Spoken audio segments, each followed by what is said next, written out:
de este mes. Y comentábamos el otro día que una de las cosas más absurdas era ya no solo el hecho de continuar alentando los mismos planes ingresistas contra Cuba, hablar en el mismo lenguaje, sino ahora también incluso pretender utilizar a un país amigo como Venezuela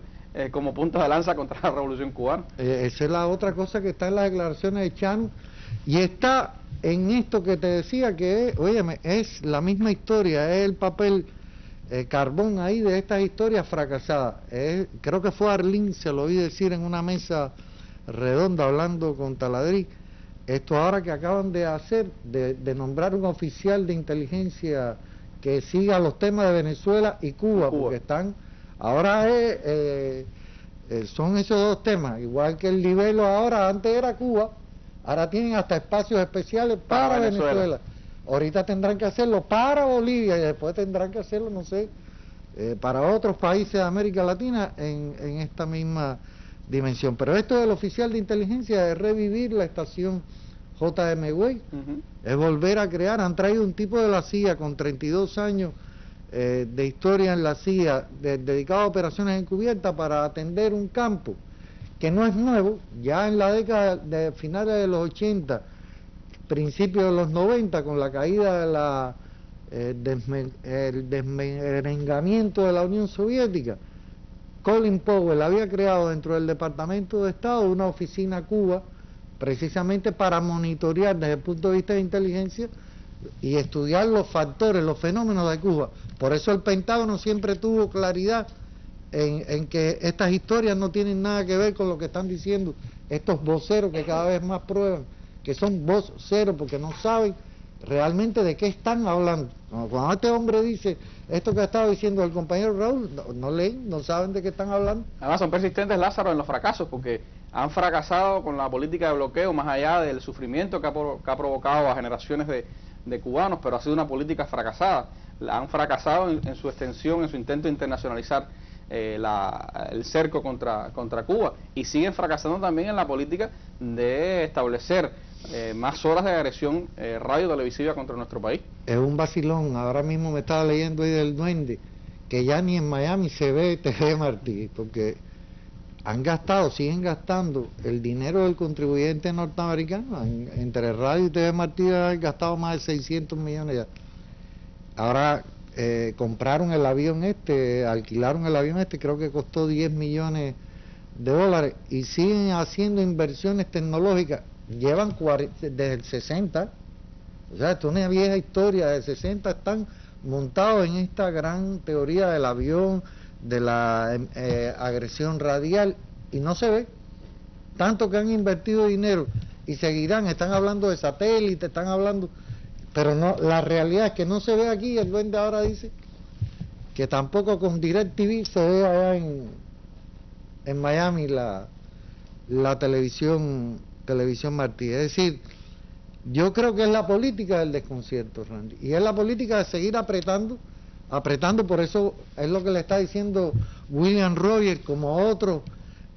políticos norteamericanos que ven realmente que es la política del trucutú, es la política del garrote, el tipo ese de las cavernas, es la política que ha ido acompañando a esta administración, y no hay sentido común realmente para operar en medio de esta circunstancia con un realismo, con el realismo de que esto es un proceso integral, con un Estado que tiene todos los atributos propios, inherentes a su propia condición nacional, y por eso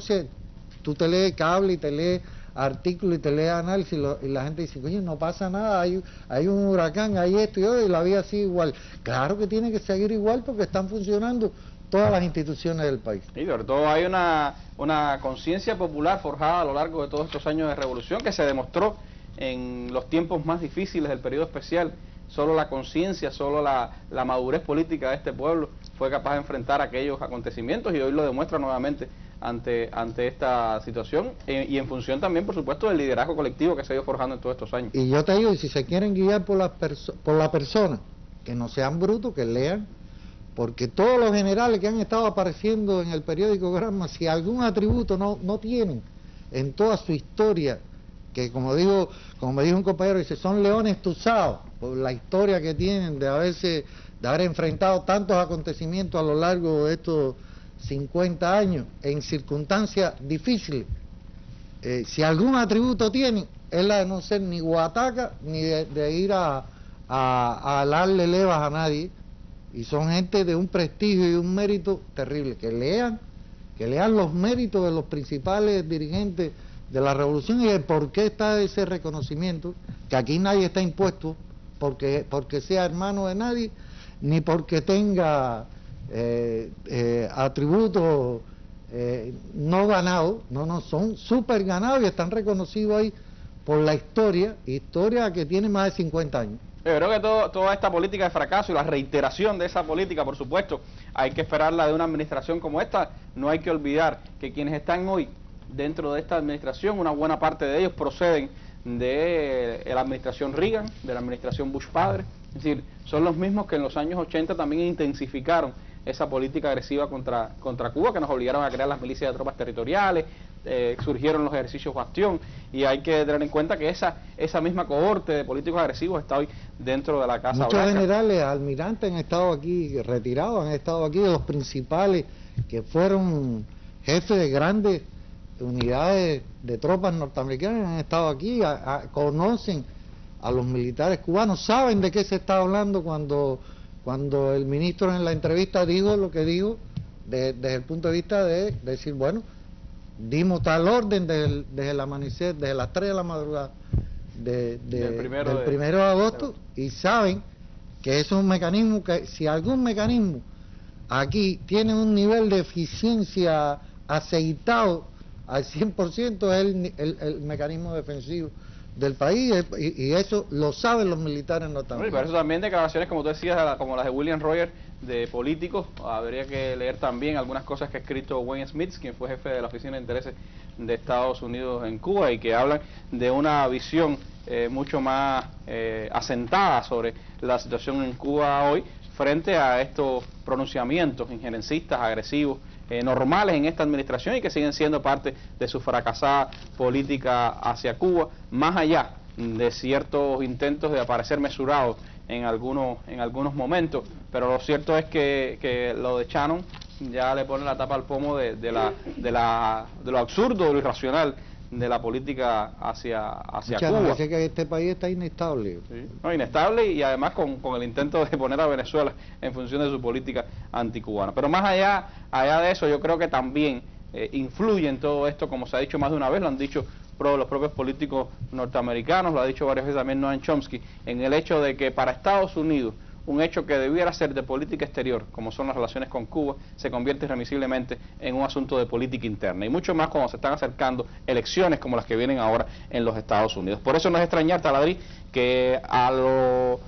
largo o junto con estos pronunciamientos de la administración, pues ha estado muy activa también en pronunciamientos, en ciertos alardes también, y en determinadas manifestaciones, la mafia terrorista de Miami, que habla otra vez, no sé cuántas veces estarán organizando maletas, hablando de reclamar propiedades y de todo lo que se convierte siempre en la farándula política de Miami en acontecimientos de este tipo. Bueno, voy a tratar